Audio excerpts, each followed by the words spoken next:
This is Southern Cross News with Joe Palmer. Good evening, everyone.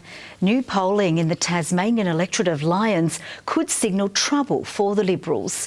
A political analyst says the data suggests the upcoming state election could deliver a hung parliament. The Reach-Tel poll, commissioned by the Australia Institute, shows a swing away from the Liberals in the South East Division, but the polling has its critics. It's a familiar sight for the East Coast community of Triabunna, but the concerns around fish farming seem to reach across the Lyons electorate. New Reach-Tel polling indicating more than half of voters are worried about the impact on industry jobs if the sector doesn't modernise. People are worried that the companies aren't investing in future-proofing the industry, and they're concerned about risked jobs.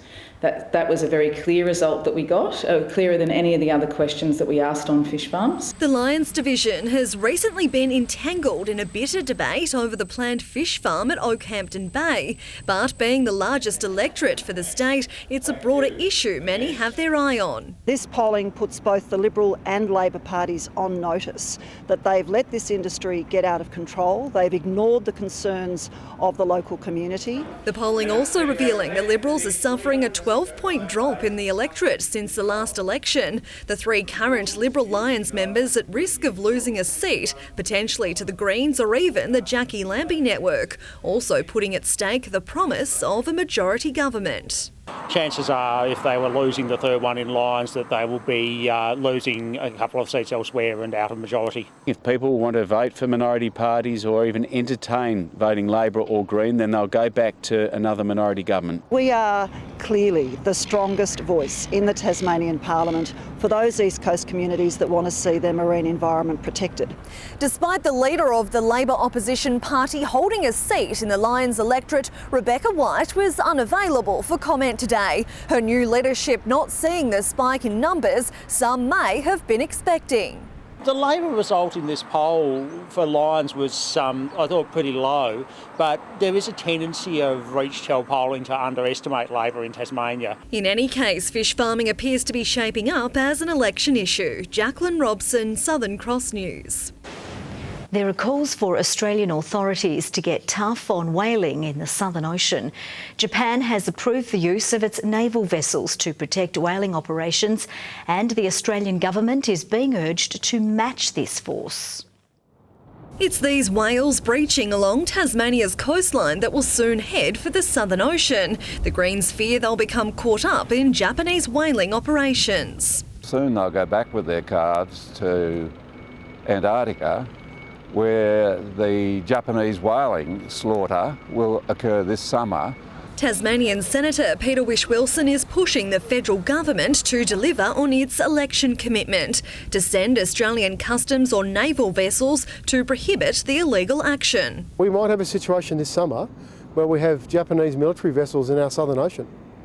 I don't think that's ever been seen, and it's got some very concerning ramifications for the Antarctic Treaty. They need to be taking this issue back to the World Court. What the Japanese are doing is illegal. In a statement, the Environment Minister says he's concerned the Japanese government has introduced laws to entrench the whaling operations, maintaining the Australian government's tireless effort to stop whaling in the northern and southern Pacific Oceans. What tireless efforts? Making a statement to the media. The Prime Minister didn't even raise this with the Japanese Prime Minister when they met. There's claims the whaling operations may also affect Australia's scientific research. Jacqueline Robson, Southern Cross News. Authorities have launched an investigation after dozens of possible Aboriginal artefacts were allegedly found advertised for sale online. Under Tasmanian law, it's illegal to sell or offer to sell Aboriginal relics.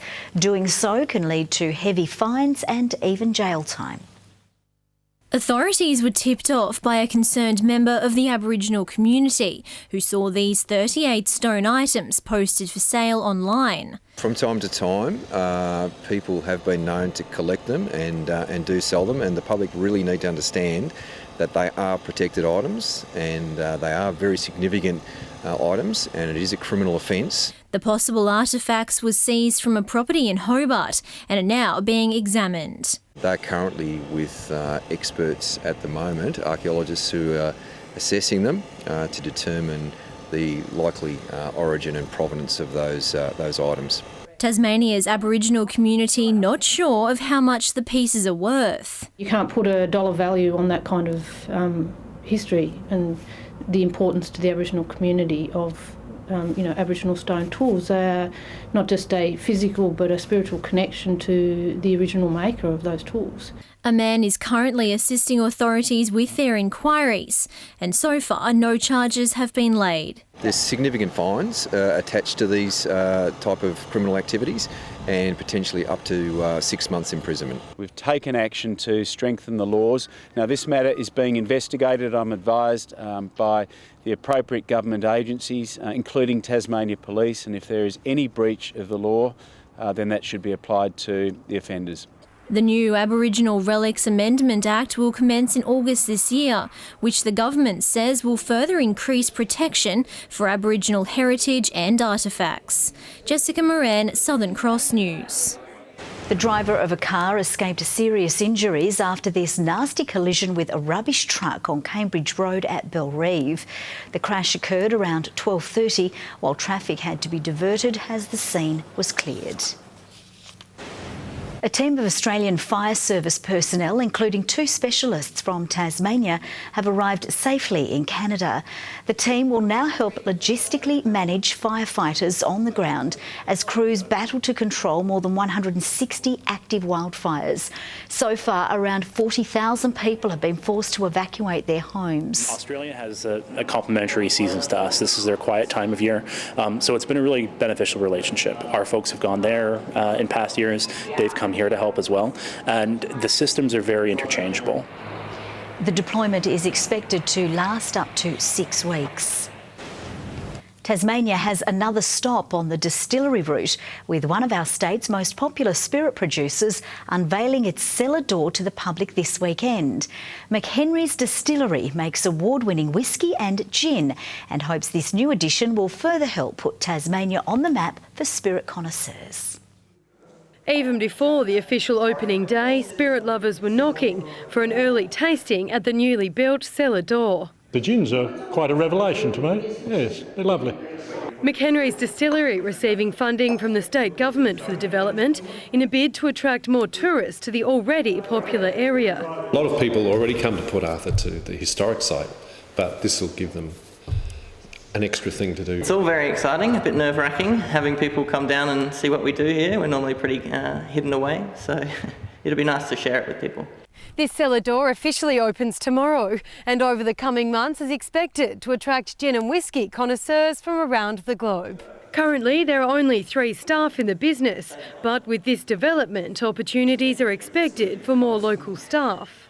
We'll probably be open 7 days a week in the summer.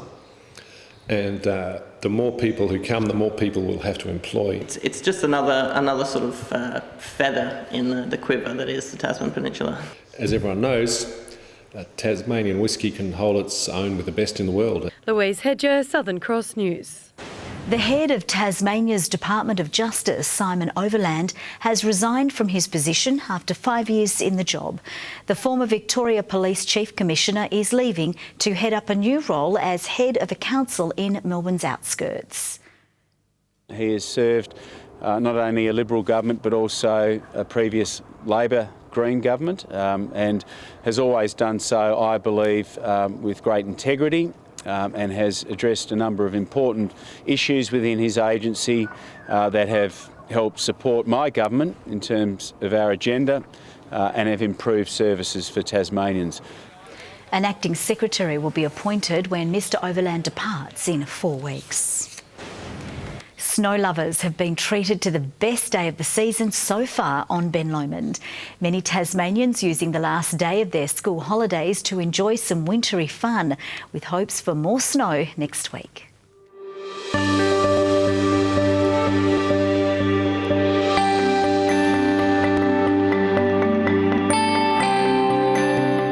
We With winter well and truly here, it's the perfect time to hit the slopes. It's great to see some snow finally. Like, we've been hanging around for the last few weeks waiting, and then all of a sudden it just all comes at once. So best of the season so far, I could say. A light dusting overnight topped up the snow cover on Ben Lomond to more than 30 centimetres. The conditions ideal for all sorts of activities. I love going down the Goggins. Make the most of the school holidays with the kids and have some family fun. 4 toes were open on the mountain today, meaning skiers could easily access most runs. If you want to test out your skills on the slopes, Monday may be the perfect day with more sunny skies forecast. And don't worry, if you're a beginner like me, there's plenty of small slopes to tackle first. Woo! Yeah, we offer lessons and it doesn't take much to learn. You got good balance and you play different sports, you pick it up straight away. So how are the skis going so far? Not good. We've been sitting on the snow for about half an hour trying to get them on. And it's entertaining if you can't do it. So I'll just do it for that reason. No snow has fallen on Cradle Mountain or at the Great Lakes since early yesterday, although powder is still sticking around. The Bureau of Meteorology is predicting rain for most of Tassie's high peaks on Sunday, but those on our mountains don't think the fun is over just yet. The conditions are getting better and better, so hopefully with this cold weather over the weekend we get a little bit more.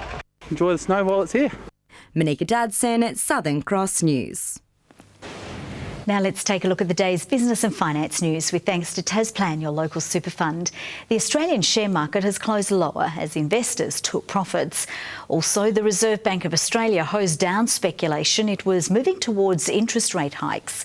The ASX 200 index has dropped by 38.7 points. A short time ago, the Australian dollar was trading at 79.12 US cents and 106.5 New Zealand cents. Well, it's developed into one of the fiercest rivalries in the TSL. And in tomorrow's game of the round, Glenorchy returns to UTAS Stadium for a grand final rematch with North Launceston. And while the Pies are in hot form, the Bombers are boasting 4 massive inclusions. AFL draft hope Taron Thomas, state defender Jay Foon, premiership captain Taylor Whitford and coach Tom Couch, all fit and raring to go. You know, the boys are really excited. Training last night was really upbeat. It's going to be a good contest.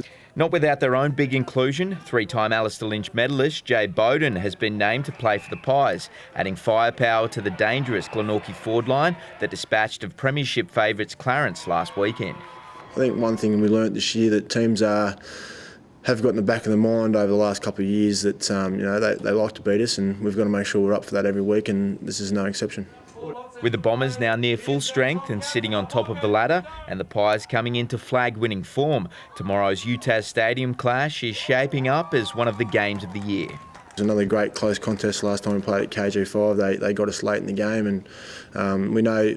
I think both teams know exactly how the other team plays, and again, it'll be a great challenge. They were really good last week. They were really good. We were probably the most impressed we'd been for any team all year. The Tigers travel north to Windsor Park to battle the Blues, who are in danger of slipping from 5th spot. They'll be looking for a percentage-boosting win over a side with nothing left to play for but pride. They lay a foundation for some consistent efforts and for us to have some sustainable success over the years. We've just got to learn how to win a little bit more and hang in contests a little bit longer. The state's best young female soccer players will get a chance to showcase their skills in front of national talent scouts, with the Tasmanian under-17 state side departing this weekend for the NTC Challenge in Canberra. Basically there to identify players for national teams, and obviously from there as well there are opportunities for girls to be identified for W League. It can also tell you where you're at in terms of your development and when you've grown, but obviously a benchmark for where you need to be in terms of your skill level and your quality on the ball and stuff like that, yeah. They play Western Australia on Monday and South Australia and Victoria on Tuesday before a playoff match and hopefully finals later in the week. They've been hailed as the best Hobart Chargers side to ever take to the court, and a big part of that success is due to their imports. One man who's made a big difference to the side is Rob Heyer, and I caught up with the American to talk about the season that's been and what the future might hold. From the small town of Warland, Wyoming to Hobart, Tasmania, Rob Heyer is one of the sport's journeymen. Yeah, man, it's a long story. I started out from a very small place. Like when I was in high school, went to a small college to begin with, went to another small college, and finally made my way to Boise State, and that was a big step for me. After 2 seasons of college ball with the Boise State Broncos, Heyer made the shift to Tasmania's northwest last year, playing for Latrobe in the NWBL. I knew it was going to be different. I didn't know it was going to be that different.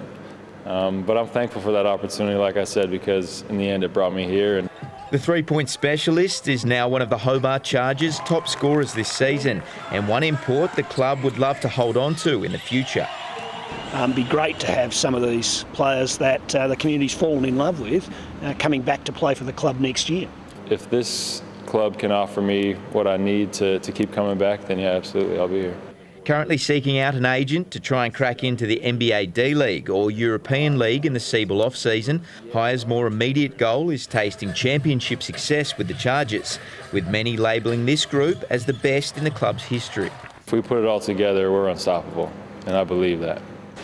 Good evening. Hobart and Burnie 12 degrees, Launceston 13, Devonport 11, 15 the high today at Bridport. Lyawini the low with -8. Good work. St Helens, Fredley Beaches and the Islands 13, Lowhead, Wynyard Grove and Medina all on 12. The cold air mass is now moving over the Tasman Sea towards New Zealand. We do have low to middle cloud over the Bight with more spiralling over southern Western Australia, but the rest of the country is mostly cloud free. And pretty clear today over Tasmania, some low cloud over maritime areas, and maybe you can see the snow on our peaks as well. Tomorrow, a couple of weak highs sit over WA and New South Wales, ridging over most of the nation. There is a complex area of low pressure over the Bight, with Tasmania smack bang in its path. Northwesterly winds picking up to be 20 to 30 knots over most coastal waters tomorrow, and to 20 to 25 knots inland, swells to 3 metres. A road weather alert for susceptible roads again, warning of ice tomorrow. A gale warning for waters between South East Cape and Low Rocky Point in the southwest. Strong wind warning for remaining waters. A small craft wind alert for the lakes. Saturday in Hobart, partly cloudy, warming right up to 14 degrees. 12 the top for Medina, a late shower moving in, partly cloudy for Oatlands, and 11. Launceston, a shower or two and 13. 13 as well for Devonport, maybe a shower for Lyawini and 6 degrees. Burnie, a shower or two, getting windy later in the day, 13 the top, 14 for Strawn with rain developing, Marrawar 13 degrees. St Helens, partly cloudy and 13, 14 for Swansea, Orford a top of 13 degrees. Now on Sunday the rain will move across the state. It will be lighter over the east coast with snow lowering to 600 metres. Morning frost on Monday with a shower over the west and far south, but more snow higher up. And on Tuesday the chance of showers again right across Tasmania, snow to 900 metres. Showers easing from Perth tomorrow. A sunny weekend for Adelaide, Sydney, Brisbane and also further north, cloudy over Melbourne and a frosty start in Canberra. And that's all from the news team for now. Thanks so much for your company. We'll see you throughout the evening. Bye-bye.